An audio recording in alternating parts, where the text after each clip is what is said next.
cumprimento a todos com a paz do Senhor. Cumprimento a você que está acompanhando este vídeo, esse conteúdo. É com muita alegria que estou aqui para compartilhar da Palavra de Deus.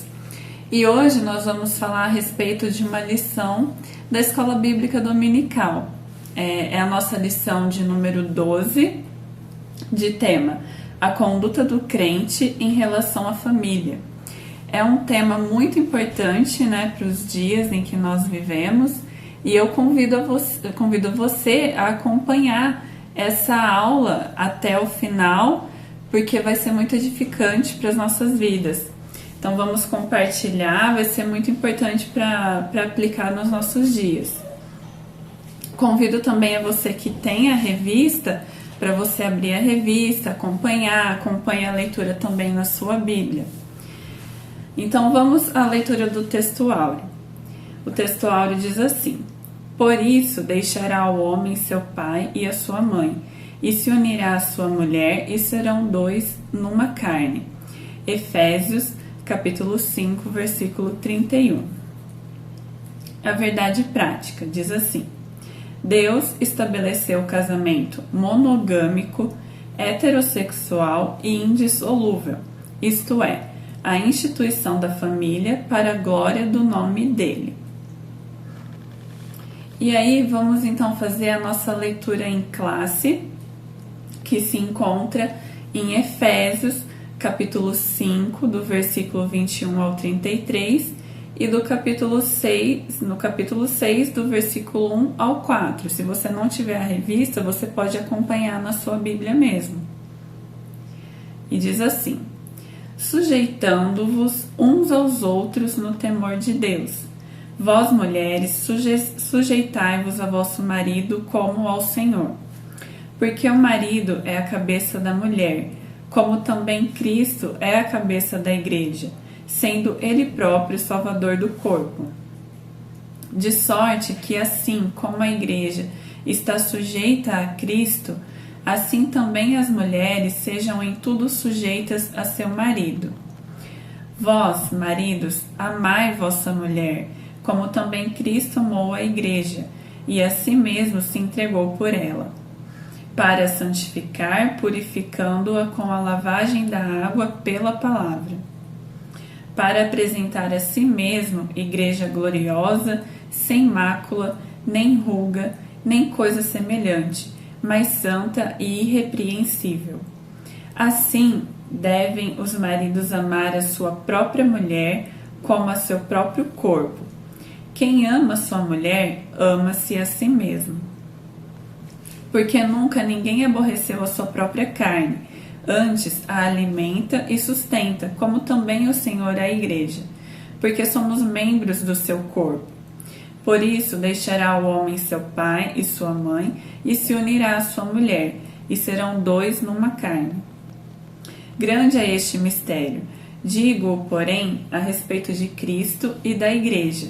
Assim também vós, cada um em particular, ame a sua própria mulher como a si mesmo, e a mulher reverencie o marido. Vós, filhos, sede obedientes a vossos pais no Senhor, porque isto é justo.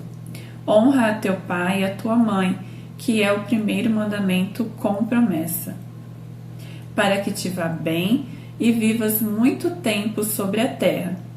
E vós, pais, não provoqueis a ira a vossos filhos, mas criai-os na doutrina e admoestação do Senhor. E também na revista, nós vamos ter aí sintetizado o objetivo principal: mostrar que o relacionamento harmonioso está incluído no projeto divino para a família cristã. E quais são os objetivos específicos?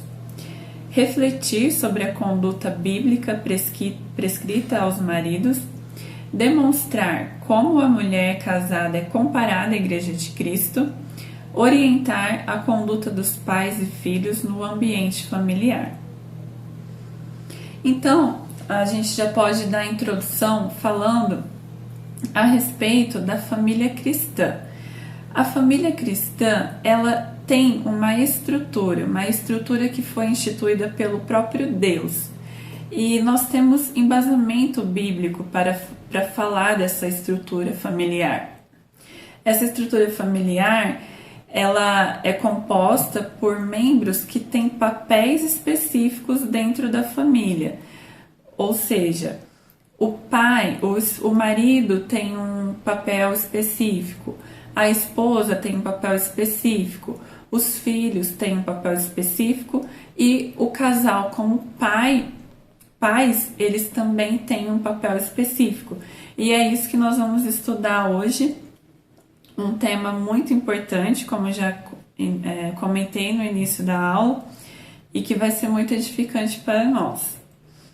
Mas, antes de falar, e também é necessário ressaltar que a família é um dos maiores planos divinos, é algo que agrada muito o coração de Deus. Então, a gente refletir sobre o convívio, o relacionamento familiar é uma das coisas mais importantes, até mesmo para a igreja, né? Uma igreja que tem famílias saudáveis é uma igreja saudável. Então, também a importância de tratar sobre esse assunto. Mas antes de falar realmente sobre o que a revista está nos propondo, a gente pode falar a respeito de amor. Então, fica aqui uma questão. O que é o amor? Se eu deixar aqui em aberto, pedir para que cada um que está acompanhando este vídeo faça um comentário respondendo o que é o amor, com certeza cada um vai deixar uma descrição, né? Pode ser baseado cientificamente, pode ser por uma experiência pessoal, pode ser por um conteúdo filosófico, mas o que a gente quer trazer aqui em foco é o amor em relação ao que a Bíblia nos ensina sobre o amor. Quando nós olhamos para a Bíblia, ela nos ensina que o amor é o maior de todos os dons. E quando a gente pensa no Evangelho de Cristo, o amor é a base para tudo. Então, é o ponto inicial de tudo. Tudo aconteceu partindo do amor. Então, é muito importante para o cristão ter em mente esse maior de todos os sentimentos que é o amor. Mas qual é o maior amor? Se você não sabe qual é a resposta para essa pergunta, eu te convido a conhecer mais de Cristo, porque o maior de todos os amores é o amor de Cristo, o amor que Cristo teve para com a humanidade. Ele foi um amor altruísta e incondicional. Talvez nem todos saibam o que é um amor, um sentimento altruísta. E a gente vai ver mais à frente o que seria ser altruísta. Incondicional, né? É esse amor que, seja para o bom, seja para o mal, aos nossos olhos, Cristo amou e ama a cada um, independente de cor de pele, de raça, de tribo. Ele ama, o seu amor estende para toda a humanidade. E quem ama? Quem ama se compromete a procurar o bem-estar da pessoa amada. A gente também não precisa pensar somente em um amor de um marido e de uma esposa. Não, existe também o amor do pai para o filho, do filho para o pai, também no âmbito, quando a gente fala de avós, netos, é um amor que, quando você ama, você quer o bem-estar. E principalmente falando de casal, é aquele amor que você quer sempre, você prioriza as necessidades do seu companheiro, da sua companheira. E aí você acaba, de certa forma, se sujeitando a ele, mas não de uma forma que te humilhe ou que te menospreze, mas porque o seu amor é tão grande que você quer que ele seja feliz, que você quer que ele se sinta bem, que você quer suprir as necessidades dele ou dela. Então, é esse amor desinteressado também, que a gente vai falar, que a gente vai abordar nessa lição. Então, é impossível a gente falar dessa estrutura familiar sem correlacionar com esse sentimento tão precioso que alegra a nossa alma, que é o amor. E aí, uma dica, um conteúdo que eu trago como dica é a respeito de como demonstrar o amor. Por quê? Muitas vezes, principalmente se tratando de casais, quando ocorre uma união, ocorre a união de mundos completamente diferentes. Então, eu vim de uma educação, de uma cultura, de um local diferente do meu esposo. Ele também veio de uma cultura, de um local diferente. Então, quando ocorre essa união, ocorre também um choque. Então, cada um vai ter que se adaptar e conhecer melhor qual é o mundo do meu esposo, qual é o mundo da esposa. E aí, nesse momento, é um momento delicado, porque é nesse momento que surgem muitos conflitos, muitas discussões, às vezes por coisas banais, mas que com o tempo vai ficando maçante, fica cansativo, né? As pessoas não sabem como lidar com isso. E é nesse momento também que muitos desistem da união. Mas esse livro, eu trago a dica de um livro que se chama 5 Linguagens do Amor, que foi escrito por Gary Chapman. Esse autor, ele é muito experiente em relação a conselho de casais. Pode ser que muitos já ouviram falar desse livro, porque é bem conhecido mesmo, mas para alguns também pode ser novidade. Se você conhece, você pode até comentar aí que você já leu, pode dar sua opinião, pode indicar para alguém e diga o que você achou desse conteúdo. Muitos casais dizem que teve uma grande transformação depois de ler e aplicar o conteúdo desse livro. Então você já parou para pensar nessas diferenças de mundos? Mas o que esse livro trata é o seguinte: cada um vai ter uma linguagem do amor específico e que vai ser prioritária. Então eu tenho uma linguagem do amor que para mim é predominante. O meu esposo tem uma linguagem do amor que para ele é predominante. E aí, a gente conhecendo a linguagem do amor de cada um no relacionamento, a gente pode fazer o outro mais feliz. Porque, digamos assim, eu vou apresentar para vocês as 5 linguagens, né? Vou falar bem rapidamente. Mas digamos que as linguagens sejam diferentes no casal, o que na maioria das vezes acontece, as linguagens são diferentes. Pode ser que para mim, eu ter um tempo especial com o meu esposo, ele ter um tempo especial comigo é prioridade para ele, e isso é o que mais me faz feliz. Mas para ele, o que mais é importante é eu falar para ele que eu amo, é falar para ele que ele é uma pessoa especial, que ele é muito inteligente. E aí, se eu só olhar para minha linguagem, eu nunca vou deixar ele 100% feliz, porque a dele não é a mesma que a minha. Então, eu vou falar dessas 5 linguagens, vocês vão conseguir entender um pouco melhor. Por exemplo, existem as palavras de afirmação. Quem fala essa linguagem é aquela pessoa que gosta de ouvir coisas que sejam boas para ela, elogios, né? Então, palavras encorajadoras, carinhosas e gentis. Aí tem aí, por exemplo, na animação, né? Alguém falando para ela, você é inteligente, né? O homem falando, você está linda. Então, é a pessoa que tem como prioridade palavras de afirmação. E também tem pessoas que a linguagem do amor é um tempo de qualidade. Vocês conseguem ver aí, o moço tá meio cabisbaixo e o celular do lado. O que é isso?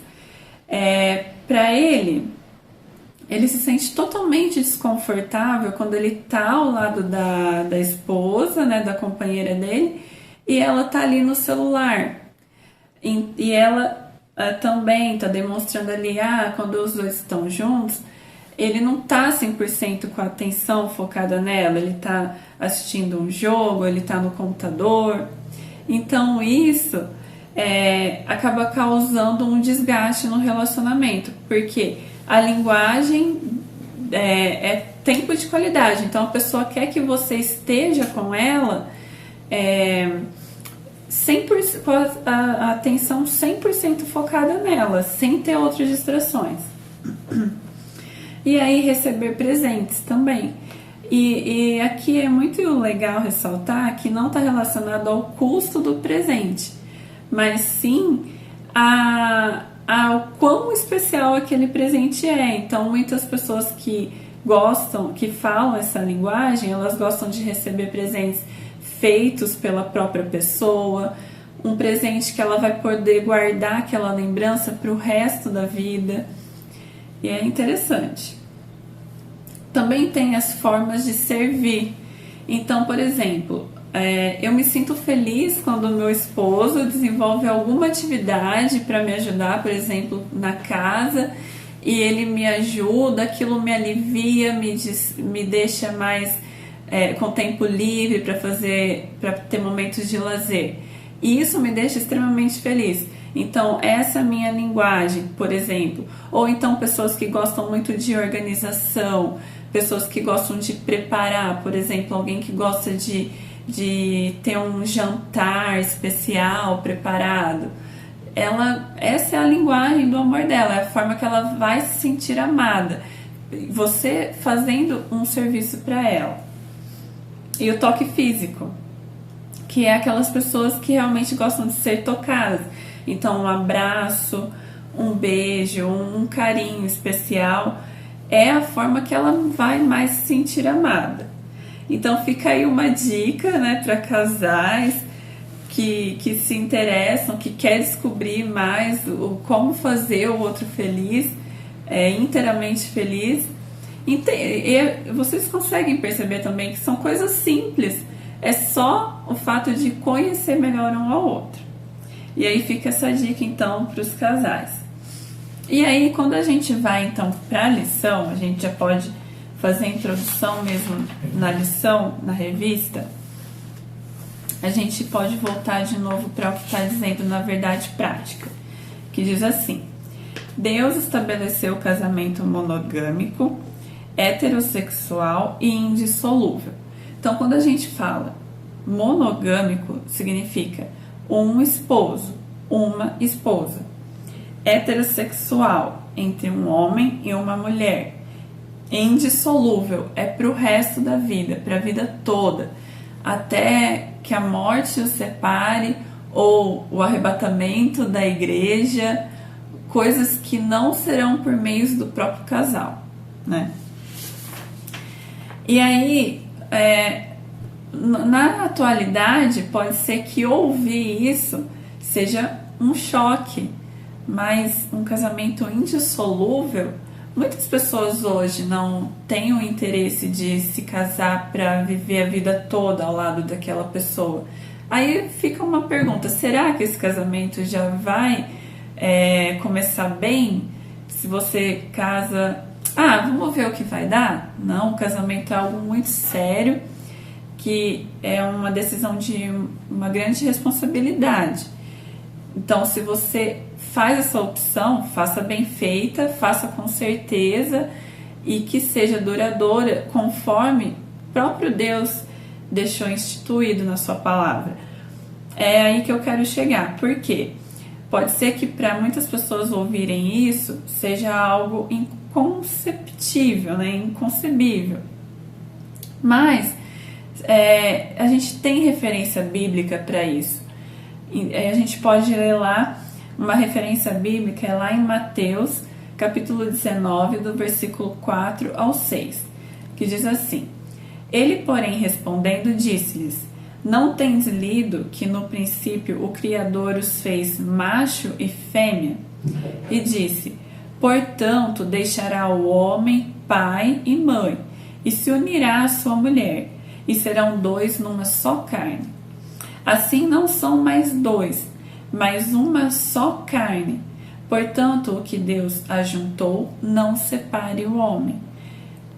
É possível nós percebermos que nestes 3 versículos estão todos esses esses 3 termos que foram citados. Então, a união de macho e fêmea, o homem se unir à sua mulher e não às suas mulheres, e o que Deus ajuntou não separe o homem. Então, o casamento indissolúvel. Quando tudo que é ensinado tem uma referência, tem uma fonte a ser pesquisada, e é muito importante da gente nunca ver nada em isolado, sempre buscar o contexto e saber que vai ter uma referência bíblica para o que é ensinado. E aí a gente pode então falar a respeito do primeiro tópico, que diz assim: a conduta do crente como marido. Quando a gente vê o papel do marido, a gente primeiro tem que pensar que existe uma ordem de autoridade no meio, nessa estrutura que foi instituída por Deus em relação à família. E a gente pode ler então, lá em 1 Coríntios 11, no versículo 3. Quem puder, pode ler comigo. 1 Coríntios 11, versículo 3. Todavia, quero que saibas que Cristo é o cabeça de todo homem, o homem a cabeça da mulher e Deus o cabeça de Cristo.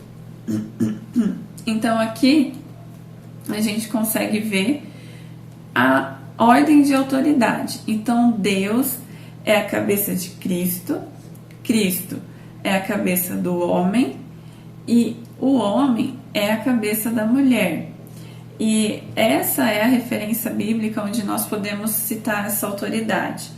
Mas entendam também que essa ordem de autoridade, pensem assim, que Deus é um Deus que ele gosta de organização. Tudo que Deus faz é organizado. Se a gente começar a ler a Bíblia, quando você, até indico isso para você, busque ler a Bíblia, meditar na palavra de Deus, você vai compreender que Deus é um Deus que tem como prioridade a ordem. Então ele sempre esteve fazendo contagem do número de pessoas, ele sempre separou as pessoas por tribos, ele sempre manteve tudo organizado. Então essa foi a maneira também de Deus organizar a família, montando uma estrutura. E entendam que não é nada, como já foi dito, é com igualdade. Existe um amor e respeito mútuo entre os membros. Por quê? A gente pode ver isso também lá em Efésios 5:21, que está na leitura bíblica em classe, que diz assim: sujeitando-vos uns aos outros no temor de Deus. Então, uns aos outros. E não somente o marido para a mulher, ou a mulher para o marido, ou o filho para o pai, e vice-versa. Mas é uns aos outros. E aí também a gente pode ver uma referência em João, capítulo 13, nos versículos 34 e 35, que diz assim: eu vos dou um novo mandamento, que vos ameis uns aos outros, assim como eu vos amei, que também vos ameis uns aos outros. Nisto todos saberão que sois meus discípulos, se vos amardes uns aos outros.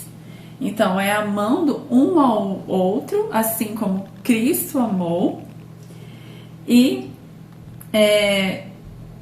assim, nisto todos saberão que sois meus discípulos, se vos amardes uns aos outros. Então, mais uma vez focando o amor, que foi algo que eu comentei aqui, que é um sentimento essencial para todo cristão, para aqueles que creem em Deus. E aí a gente pode então já falar a respeito do marido. Qual é a responsabilidade, o papel do marido? O marido, Deus colocou como um líder da família, um líder da sua casa, que a gente tem como referência lá em Efésios 5:23, também que está na nossa leitura bíblica, que diz assim: porque o marido é a cabeça da mulher, como também Cristo é a cabeça da igreja, sendo ele próprio o salvador do corpo. E aí eu chamo a atenção para os maridos. Eu vou tentar nessa aula ser totalmente imparcial, falar, né, a responsabilidade do homem e também da mulher. Então o homem, ele tem essa responsabilidade tão grande. Por quê? Deus disse que ele tem que amar a sua mulher como Cristo amou a igreja, que está lá no versículo 25. Vós, maridos, amai vossa mulher, como também Cristo amou a igreja e a si mesmo se entregou por ela. Então você consegue perceber a dimensão, o tamanha responsabilidade? Por quê? Como que foi o amor de Cristo pela igreja? O amor de Cristo pela igreja, se você também ainda não pesquisou, não se interessou em saber qual foi o tamanho amor de Cristo, eu convido você a se interessar e se aprofundar nesse assunto para entender como Cristo amou. Entenda que o amor de Cristo foi sacrificial. Então o amor do marido para a esposa deve ser sacrificial também. O que eu quero dizer com isso? É dar a sua vida pela sua esposa. Você é capaz de dar a sua vida pela sua esposa? Porque Deus deixou isso instituído. É um amor que age com respeito. Quando a gente lê os evangelhos, específicos evangelhos de Cristo, a gente vê que Jesus, durante o tempo que ele esteve na face da terra, ele sempre tratou a todos com o máximo de respeito. Ele nunca menosprezou, ele nunca humilhou, ele nunca disse palavras de baixo calão. Então, o máximo de respeito Cristo sempre teve para com as pessoas. E é um amor que não oprime.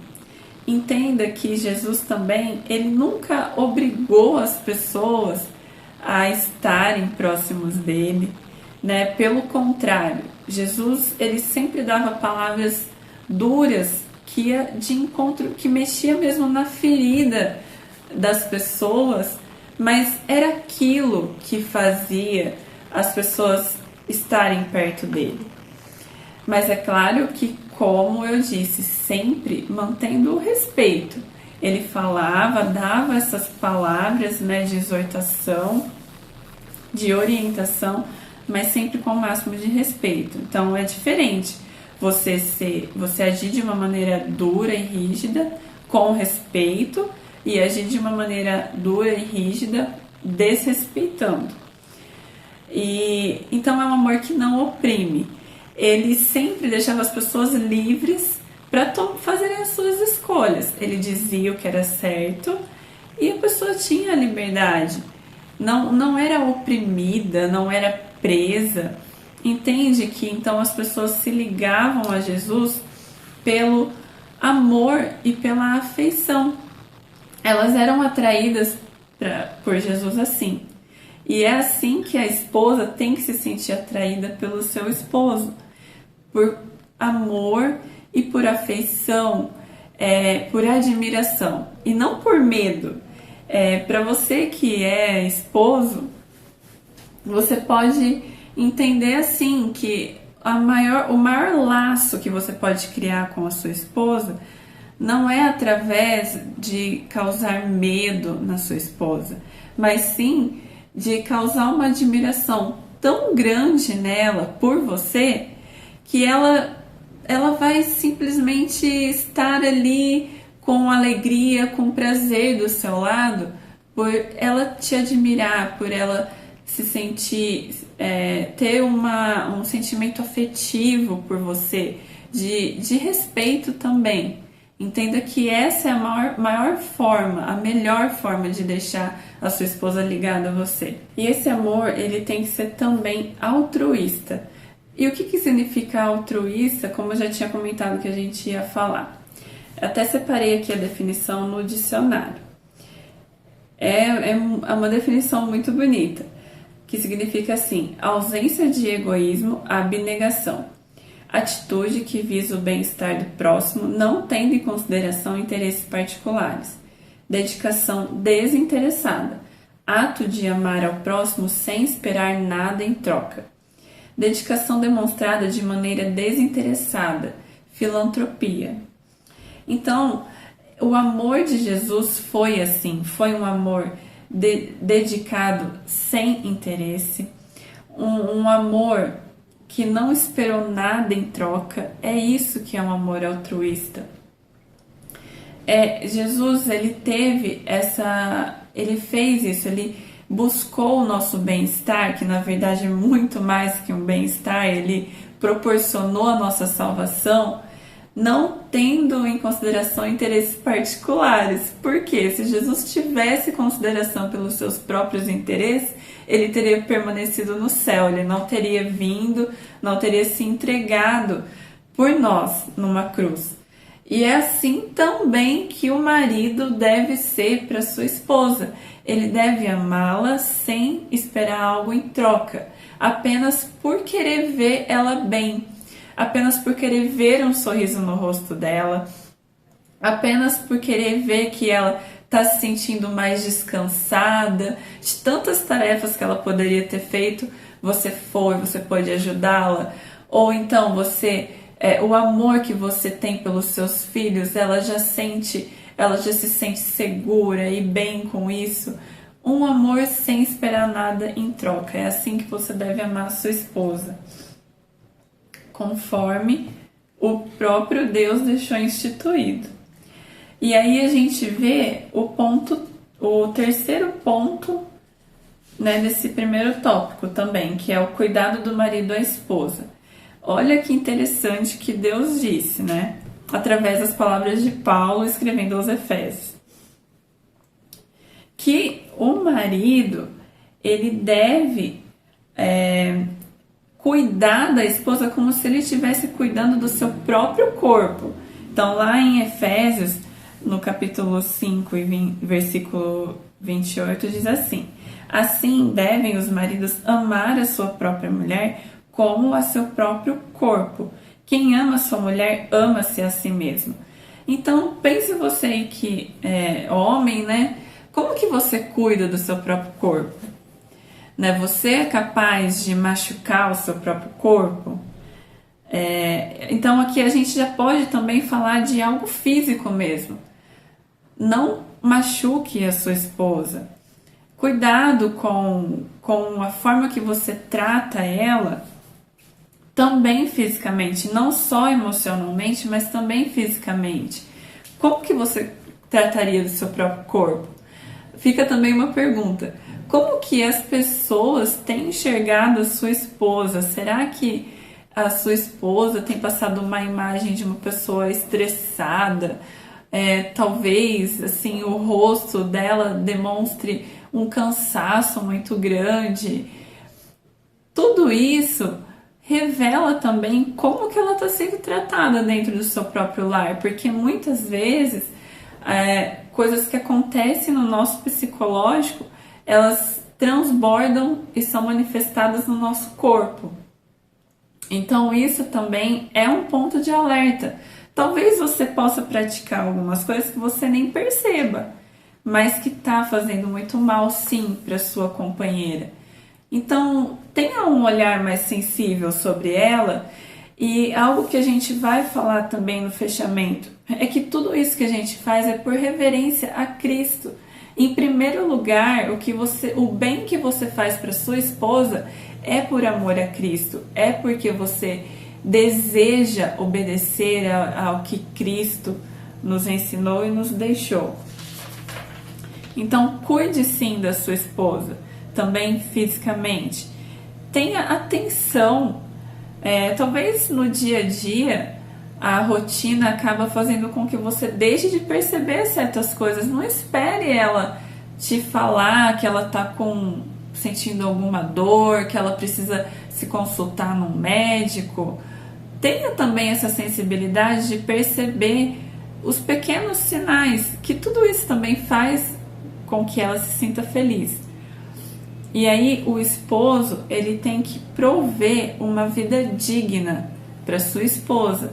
Porque a gente pode ver também isso lá no versículo 29 do capítulo 5 de Efésios, que diz assim: porque nunca ninguém aborreceu a sua própria carne, antes a alimenta e sustenta, como também o Senhor a igreja.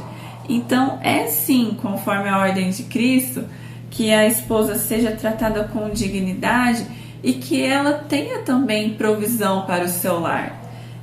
Seja um esposo que coopera no seu lar, também financeiramente. Seja um esposo que procura ter um trabalho para ajudar a sua esposa, não digo assim sustentá-la, mas ajudá-la também nas finanças.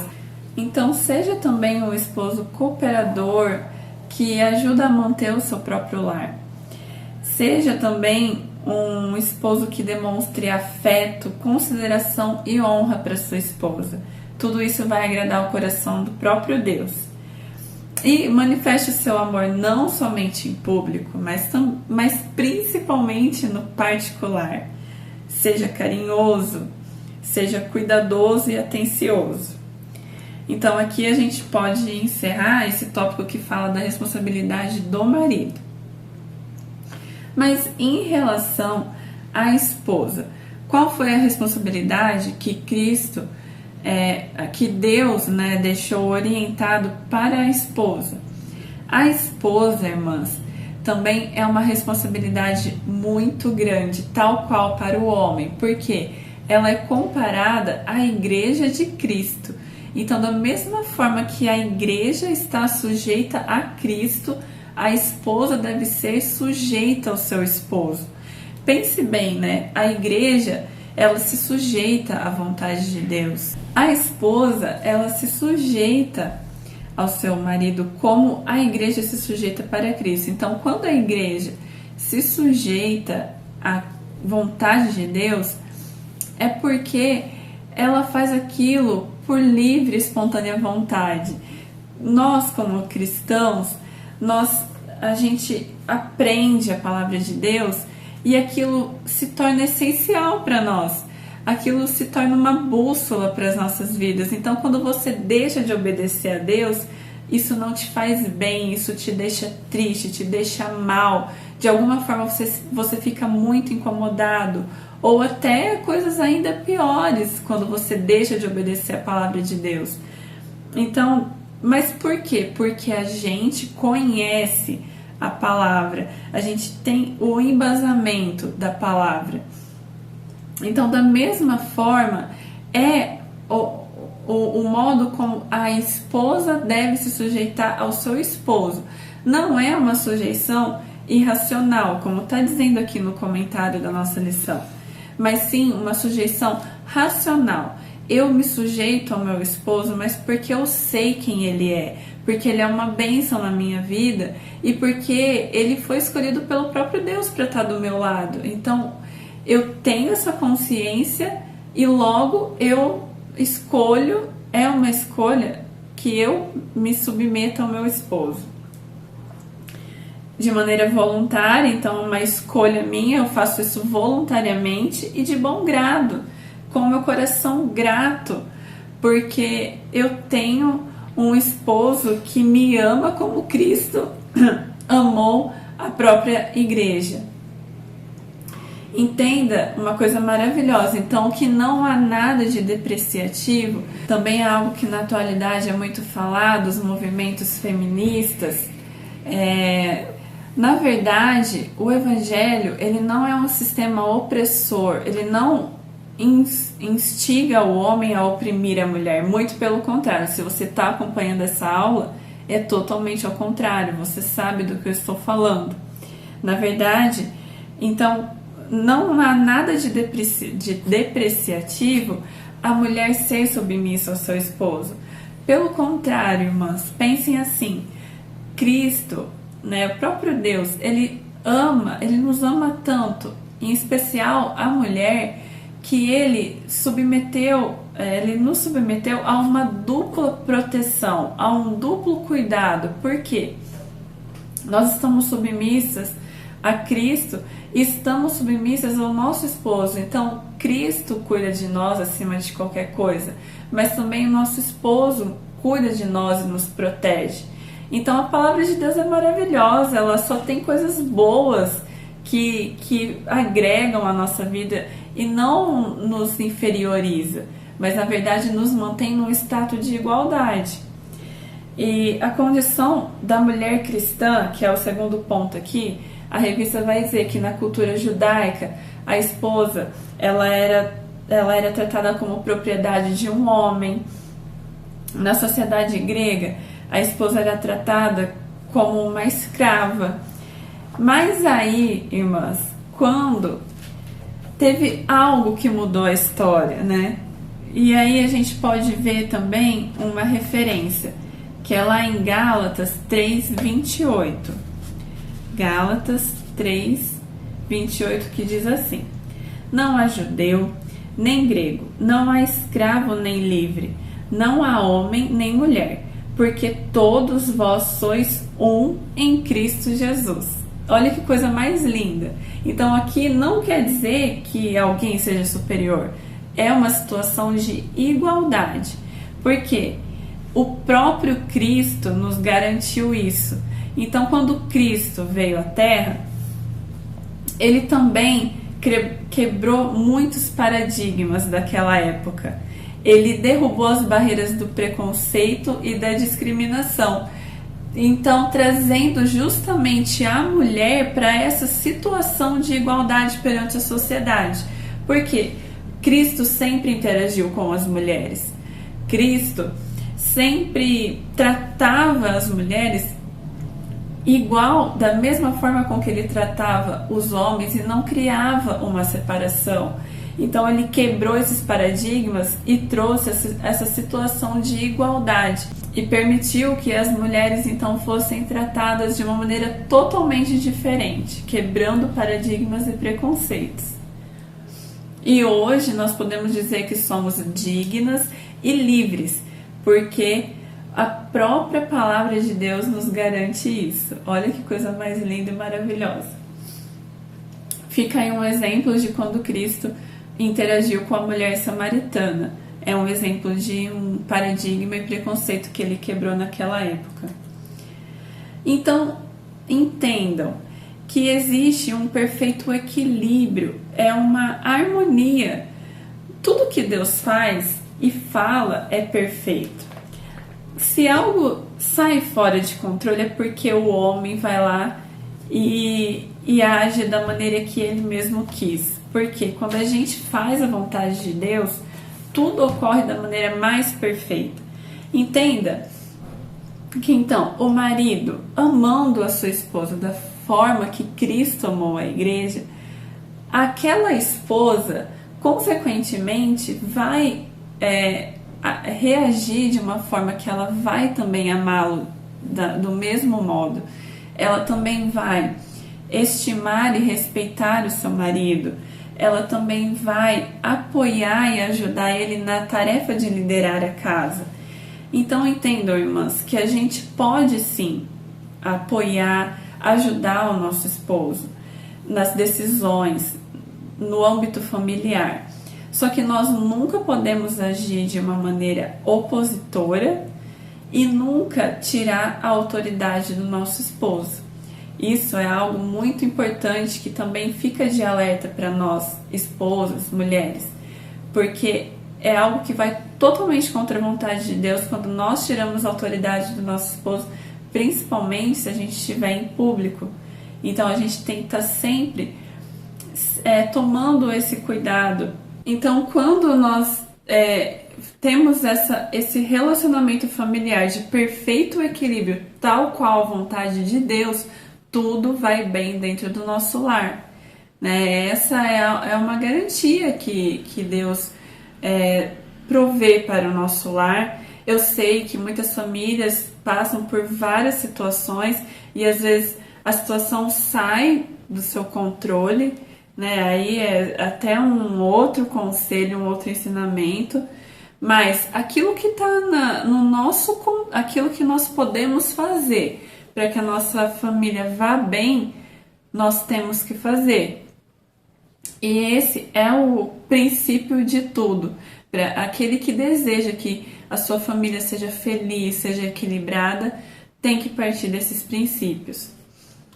E aí uma dica, né, principalmente para as mulheres, porque eu sei que em algumas vezes a mulher acaba se exaltando mais do que os homens, né, na maioria das vezes. Então, trago uma dica sobre um tema chamado inteligência emocional. Inteligência emocional é algo que vem sendo tratado em vários aspectos, principalmente no âmbito profissional. Muitas empresas têm avaliado o perfil dos candidatos avaliando a inteligência emocional. Como que aquela pessoa vai se portar em uma situação que ela estiver sendo pressionada ou questionada,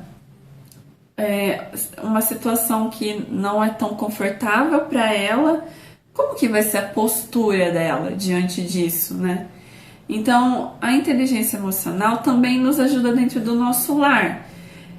Isso, irmãs, é um exercício. Eu sei que no dia a dia muitas coisas podem nos tirar do nosso eixo, né? Mas nós devemos praticar sim tudo aquilo que pode melhorar o nosso lar, nosso casamento.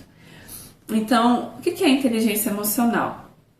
É a capacidade de administrar as próprias emoções e usá-las a seu favor, além de compreender as emoções das outras pessoas, construindo relações saudáveis, fazendo escolhas conscientes e adquirindo uma melhor qualidade de vida. Então, entenda que você age de uma maneira inteligente na questão emocional. Por exemplo, naquele momento que está um pico de estresse e aí você dá aquele passo para trás. Não, eu não vou dar sequência nessa briga. Aí você dá aquele passo para trás, respira e aí de repente tudo muda. Então é exercer essa inteligência emocional.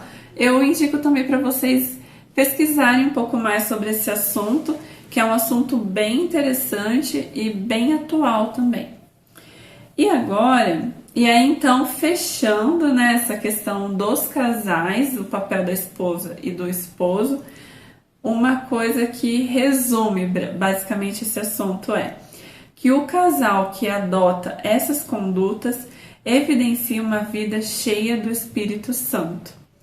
Então, muitas pessoas podem relacionar que ser cheio do Espírito Santo é aquela pessoa que tá sempre orando, que não deixa de ser, tá?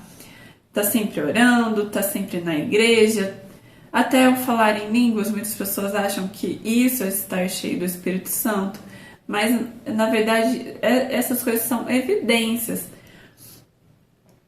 São coisas assim que transbordam, né? Que acaba sendo uma manifestação pública, mas na verdade também uma evidência de estar cheio do Espírito Santo é essa questão de você ter, de ser manso, de ser humilde, né? E também adotar essas condutas para que o seu convívio familiar seja muito melhor, seja muito mais agradável.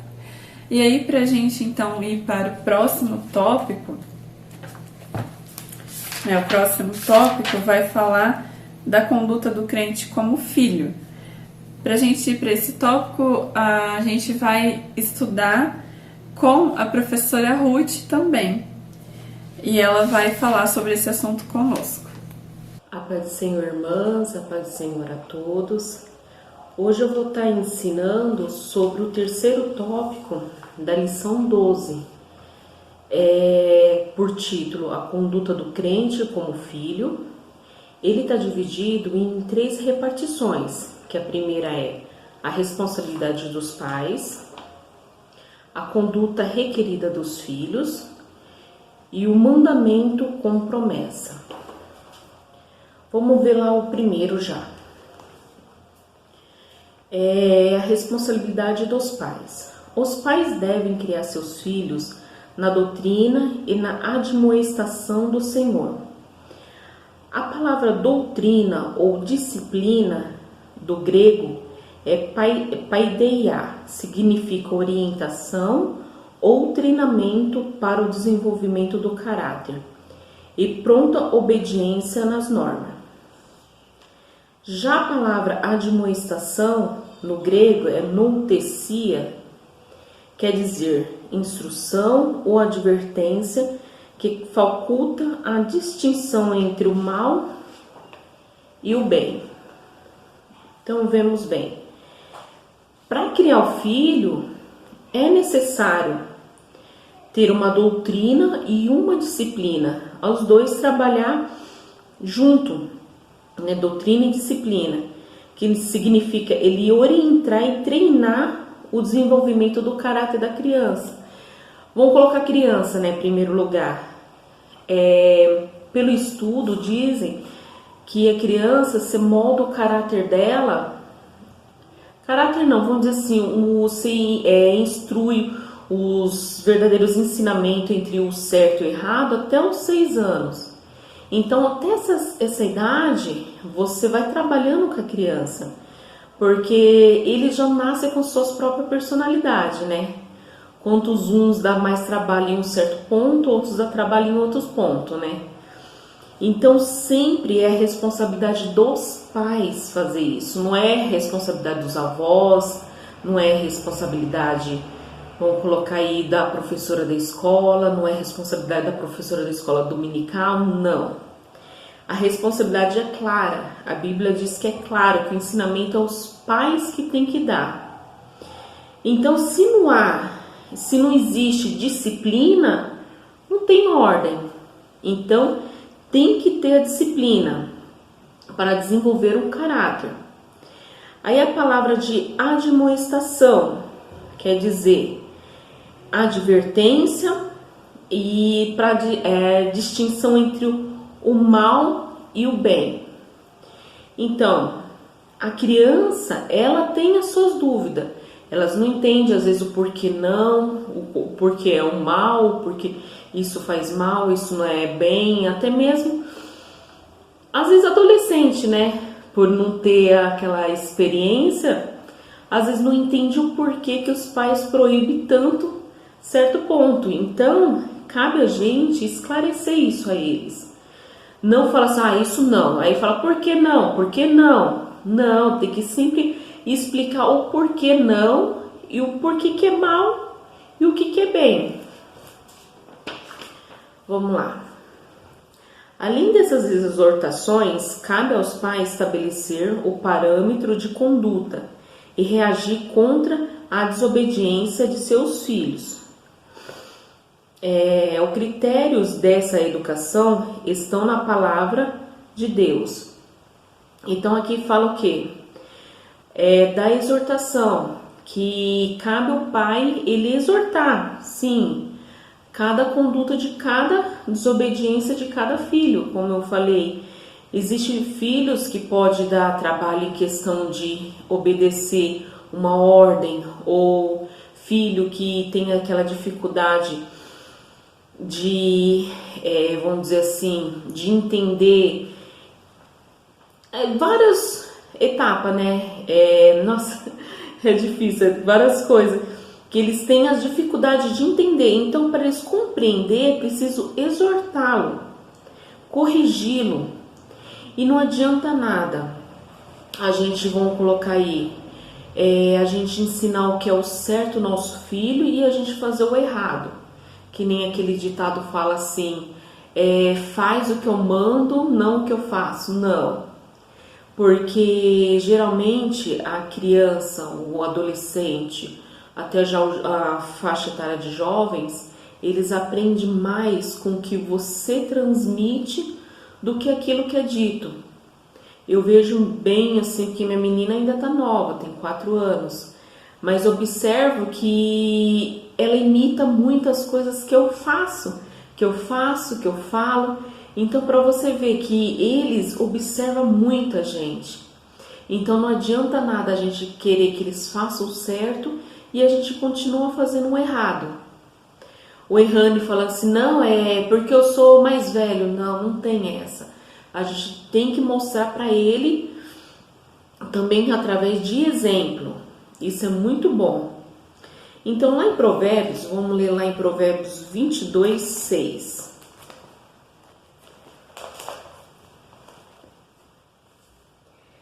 Que diz assim: eduque a criança no caminho que deve andar, né? E até o fim da vida não se desviará dele. Então, aqui em Provérbios quer dizer o quê? Devemos educá-lo no caminho certo que tem que andar. Porque o caminho certo é o quê? Através da palavra, né, a Bíblia, e através do cotidiano também, a vida física, né? Não só uma vida espiritual, mas uma vida física, uma vida honesta, certa.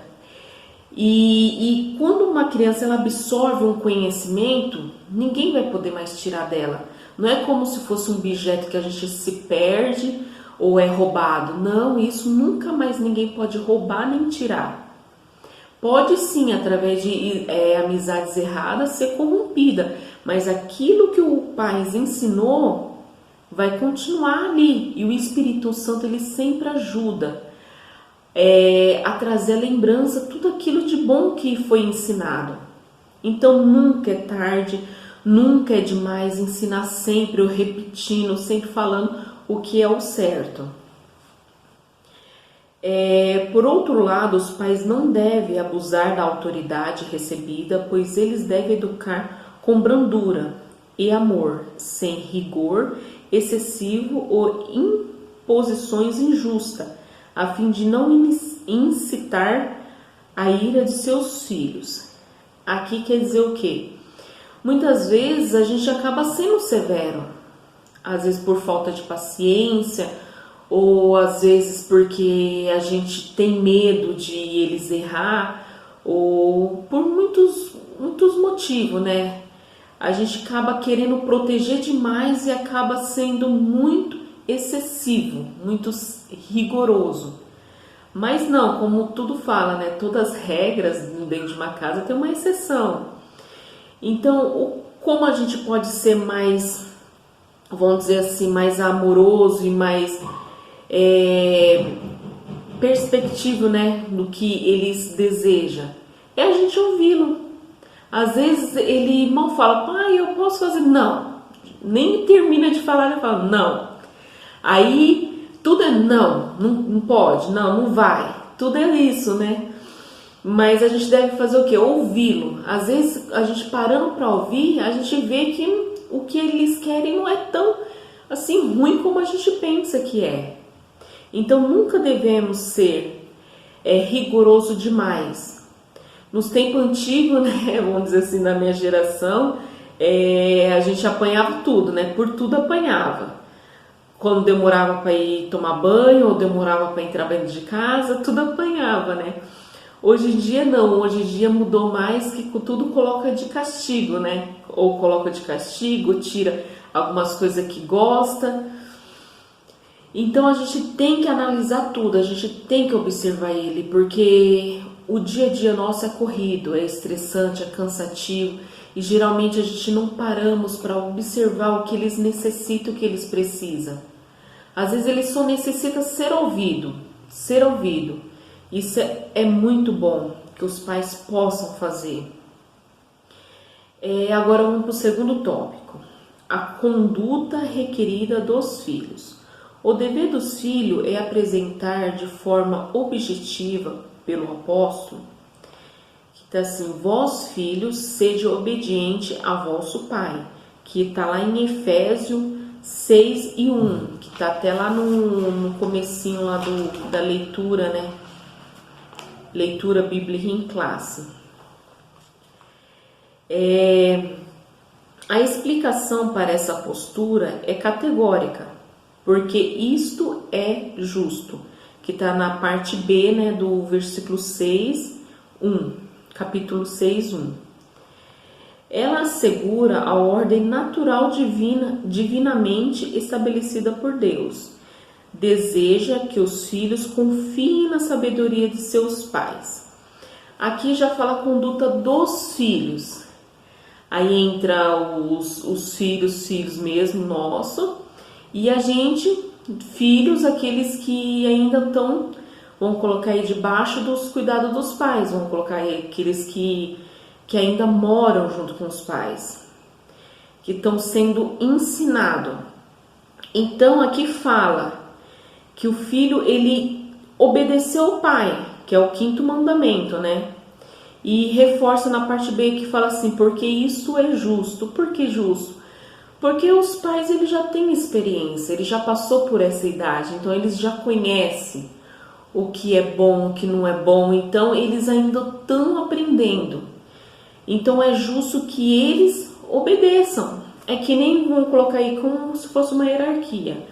Nos primeiros capítulos, né, diz a posição do marido, né, dentro da casa como cabeça, a esposa que obedece é a adjuntora, né, e o filho abaixo dos pais. Então é tudo uma hierarquia, então tudo tem que estar na sua ordem. Quando anda na sua ordem, tudo flui de uma maneira maravilhosa. Então é justo sim que o filho, ele obedeça aos pais. Mas tem outras questões, que muitos às vezes falam assim, mas o meu pai é ímpio, ele é muito ignorante que fala aquele que fala o que não sabe, ou é muito grosseiro, ou é muito, às vezes, até mesmo violento. Então, mesmo assim, acredito que o filho, ele deve ainda respeitá-lo, pai. Mesmo que ele não leve em conta tudo que às vezes é dito errado, ensinamentos errados, influências erradas. Mesmo sendo assim, o filho, ele tem que obedecer ao pai, ele não pode, alterar a voz ou agir até mesmo de violência ou agressões, essas coisas. Então ele deve fazer o quê? Simplesmente só ouvir e não falar mais nada. Sair de cena, né? Porque como fala, para não haver briga, sair de cena.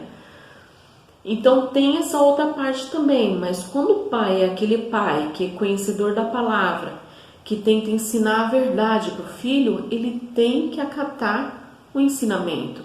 É fácil? Não é fácil. A gente falando assim, parece mais fácil falando do que fazendo, não é verdade? Mas é que nem a Bíblia fala, para a gente alcançar o céu, a gente tem que renunciar a muitas coisas. E um dos mandamentos que Deus, ele reforça é esse, que a gente devemos obedecer e honrar os nossos pais. Para alguns pais é fácil, mas para outros não vão ser fácil. Então, voltando aqui, para ratificar esse ensino, o apóstolo cita o 5º mandamento. Como eu falei, né, o 5º mandamento, honrai o teu pai e a tua mãe, que está lá em Êxodo 20:12. Respeita o seu pai e a sua mãe para que você viva muito tempo na terra que estou lhe dando. Então aqui é o 5º mandamento, né, que Deus, ele pede para o filho, que ele, aqui fala respeita, mas na revista fala honrar, né, que é o mesmo sentido, que é honrar o teu pai e a tua mãe. Na revista fala assim, assim os filhos devem obedecer e honrar os seus pais. Logo, obedecer significa cumprir o que é ordenado. E honrar envolve o amor, respeito e até mesmo o sustento em caso de necessidade. Portanto, a obediência é devida enquanto os filhos vivem sob a tutela dos pais.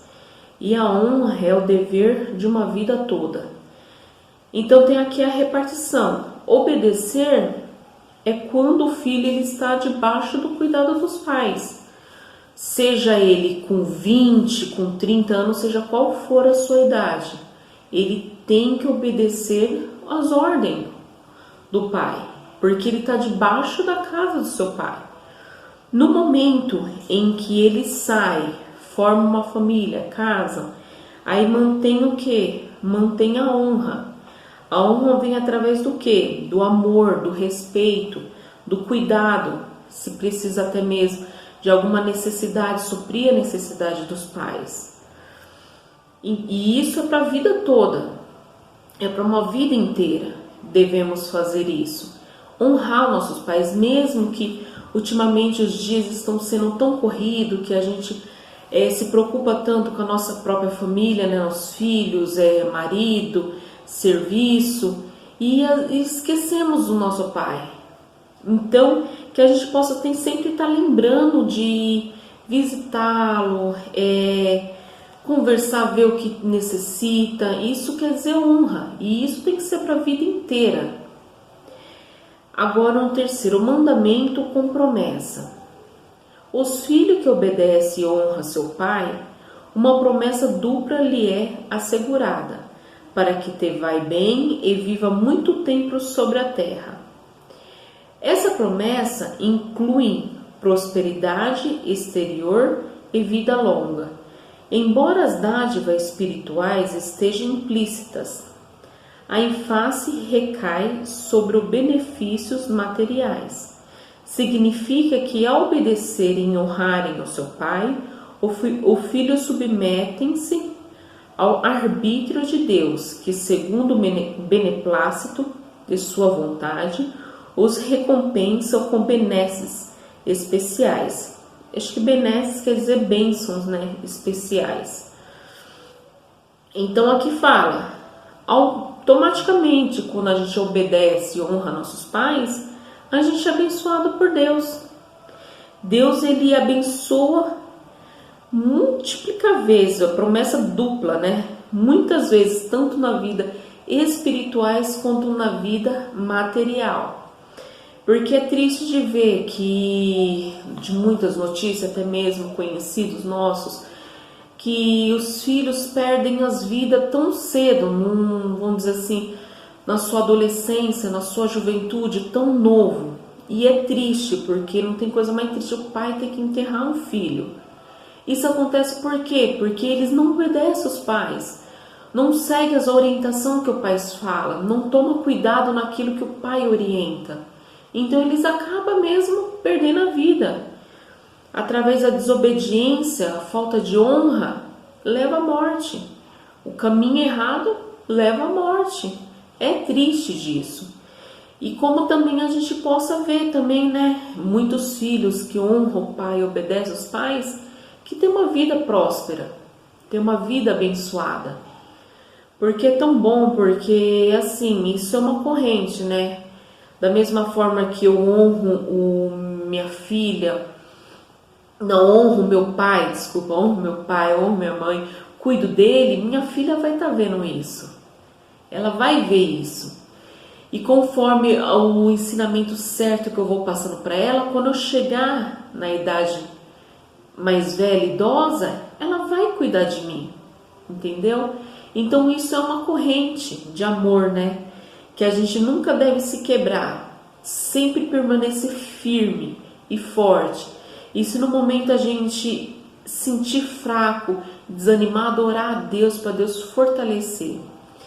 Vamos ler lá agora a conclusão. No modelo divino, todo membro da família cumpre deveres específicos. O marido tem o dever de liderar e amar sua esposa. A esposa deve submeter-se e respeitar a liderança de seu marido. Aos pais, o dever de educar seu filho segundo as Escrituras. Ao filho, o dever de obedecer e honrar seus pais. Assim, o amor, o respeito mútuo e a prosperidade fazem parte da família, que se porta conforme Deus planejou. Então, se a gente manter essa ordem, pode ter toda a certeza que vai ser uma família muito abençoada, muito próspera. É fácil? Não é fácil. É uma luta cotidiana, é uma luta constante, mas não é impossível para Deus. Através de a gente orar, pedir ajuda ao Espírito Santo, ele nos orienta aos caminhos certos que a gente tem que andar, a atitude certa de tomar. Tudo é possível.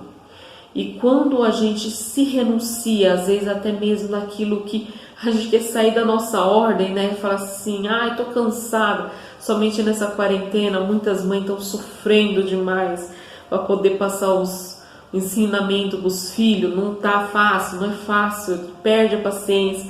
Quando perder a paciência, ora a Deus, falei, Deus, me dê paciência para que eu suporte mais um pouco, porque eu sei que eu vou ser abençoada lá na frente. Peça ajuda a Deus, que Ele pode ajudar em tudo, e que possamos ter como base a palavra de Deus para nossa família, que nunca ela vai ser derrubada, nunca vai ser destruída, e assim crescer, só crescer e ser abençoado. Amém? A paz do Senhor a todos. E aí, irmãos, então, para encerrar a nossa aula, eu agradeço a você que assistiu todo este vídeo. Sei que, né, o dia a dia é bem difícil, às vezes você não consegue ficar parado por muitos minutos, mas aprender a palavra de Deus é essencial. Então, esse tempo que você reserva te traz um ganho tão grande que às vezes você nem sabe, né, mas acrescenta muito para sua vida e te dá muitas coisas boas. Então, eu agradeço a você que acompanhou, você que estudou conosco, que leu a palavra e compartilhou desse momento tão especial.